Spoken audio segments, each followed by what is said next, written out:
अस्सलाम वालेकुम मोअज़्ज़िज़ नाज़रीन, मैं आज आपको FIR के दर्ज करवाने का तरीका और उसमें दरपेश मसाइल का हल बताने की कोशिश करूँगा, ताकि आप जब भी आप FIR करवाने थाने जाएं तो आपको तमाम बुनियादी मालूमात आपके पास होनी चाहिए। जैसा कि आप जानते हैं, FIR यानी फर्स्ट इंफॉर्मेशन रिपोर्ट ज़ाब्ता फ़ौजदारी की दफ़ा 154 यानी 154 के तहत दर्ज करवाई जाती है, और ये सिर्फ उन जुराइम में FIR डायरेक्ट दर्ज होती है जो कि काबिले दस्त अंदाज़ी पुलिस डिजेबल ऑफेंस होते हैं। काबिले दस्त अंदाज़ी जो जुर्म होते हैं उसकी तफसील भी थोड़ा सा मैं अर्ज़ कर देता हूँ। वो तमाम ऑफेंस ज़ाब्ता फ़ौजदारी के शेड्यूल में दर्ज कर दिए गए हैं, उनकी थोड़ी सी तफसील भी अर्ज़ कर देता हूँ। उन जुराइम में कत्ल, डकैती, अगवा, चोरी या शदीद जिस्मानी तशद्दुद के जो जुराइम है वो शामिल हैं। अब कि FIR कौन करवा सकता है, तो FIR बुनियादी तौर पर हर आदमी करवा सकता है, लेकिन उसके लिए ज़रूरी है और कानूनन जिसके पॉजिटिव नतीजे आते हैं कि FIR हमेशा कोशिश करनी चाहिए कि एग्रीव्ड पर्सन खुद करवाए या जो बंदा मौके पे eight the time of occurrence यानी बवक्त वक़ूआ मौजूद था वो करवाए।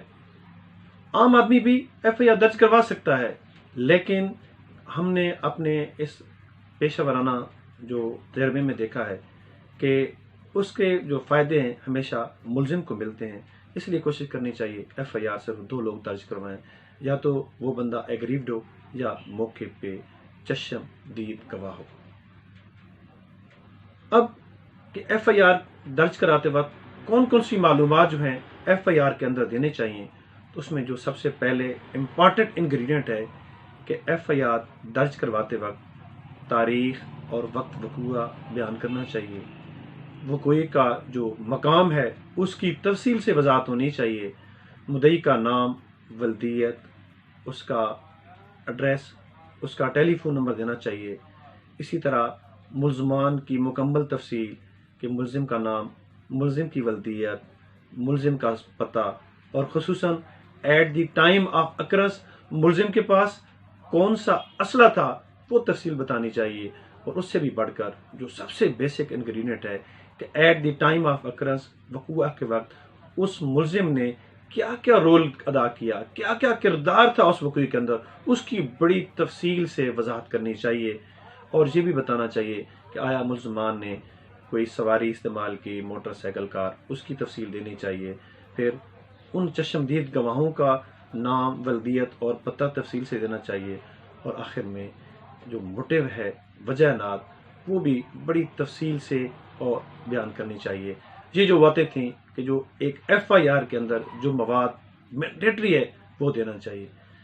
जब आप FIR थाने दर्ज करवाने जाते हैं तो FIR दर्ज करवाने के भी 2 तरीके हैं। या तो आप जो पुलिस स्टेशन का इंचार्ज होता है उसको अपनी ज़बानी बात बताते हैं, वो FIR दर्ज करता है। और दूसरा तरीका है कि आप तहरीरी दरख्वास्त की शक्ल में भी FIR दर्ज करवा सकते हैं।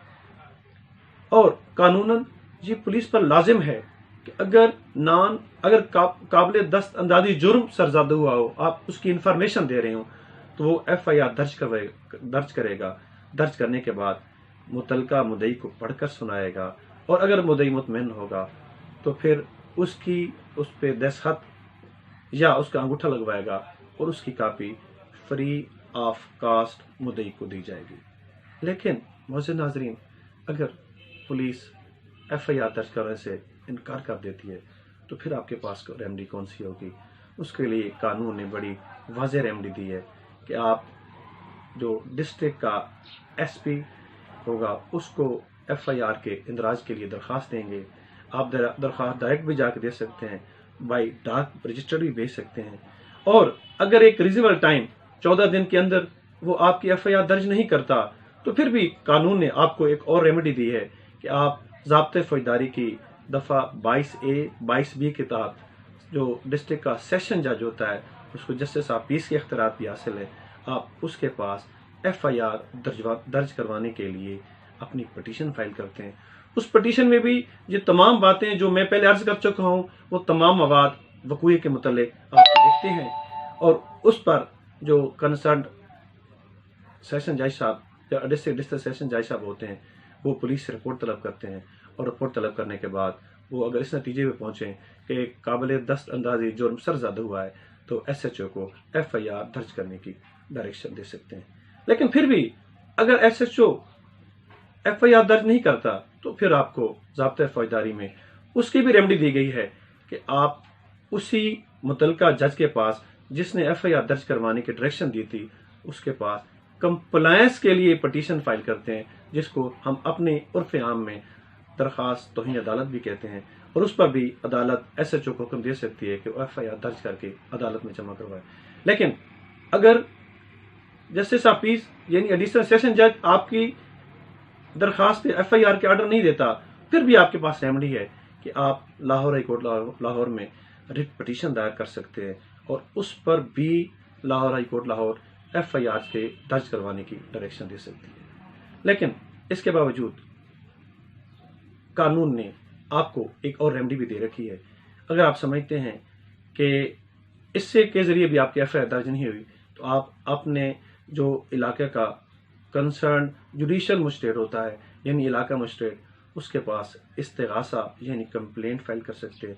उस कंप्लेंट में भी वही आप तमाम FIR के मुतल्लिक जो मैंने बताया मवाद सारा तफसील लिखेंगे, गवाहों के नाम लिखेंगे, मुल्ज़मान उनका रोल लिखेंगे, सारी तफसील देने के बाद आप कंप्लेंट फाइल करेंगे। उस कंप्लेंट के साथ आप रेलेवेंट डॉक्यूमेंट्स लगाएंगे, MLC, पोस्टमार्टम, दीगर चीज़ें, और जो रेलेवेंट कोर्ट होगी वो मुस्तगीस का बयान लिखेगी, वो जो गवाहान के बयान लिखेगी, और मवाद देखने के बाद अगर वो इस नतीजे पर पहुँचती है कि उस केस में काबिल दस्त अंदाजी जुर्म बनता है, तो वो मुल्ज़मान को समन करेगी, तलब करेगी, और मुल्ज़मान को केस का सामना करना पड़ेगा। नाज़रीन, एक और बात बताना जहाँ बहुत ज़रूरी समझता हूँ, कोशिश किया करें जब अकरस होता है तो जितनी जल्दी हो सके थाने में उसकी इतला दिया करें। कोशिश किया करें हमेशा सच्चे वाक़यात पर और असल मुल्ज़िमों को FIR में रखा करें। मैंने अपने इस वकालत के एक्सपीरियंस में दौर में देखा है कि लोग कोशिश करते हैं असल मुल्ज़मान के साथ झूठे मुल्ज़मान को भी फंसाने की कोशिश करते हैं, और उसका रिजल्ट ये आता है कि जब आप झूठी FIR दर्ज करवाएंगे, झूठे लोगों को शामिल करेंगे, एक तो आपका केस कमज़ोर होगा, और असल मुल्ज़िम भी जो आप दीगर लोग शामिल करेंगे उनके साथ बरी हो जाएंगे। फिर भी अगर आप समझते हैं कि किसी बात की आपको वजाहत दरकार है, तो मेरा टेलीफोन नंबर है 0300 608 1067। मैं शाम 6 बजे से 8 बजे तक आपको इस नंबर पे अवेलेबल हूँगा, और कोशिश करूँगा कि आपकी मालूमात, आपकी जो हैं मालूमात आपको मुकम्मल दे सकूँ। आपका बहुत बहुत शुक्रिया।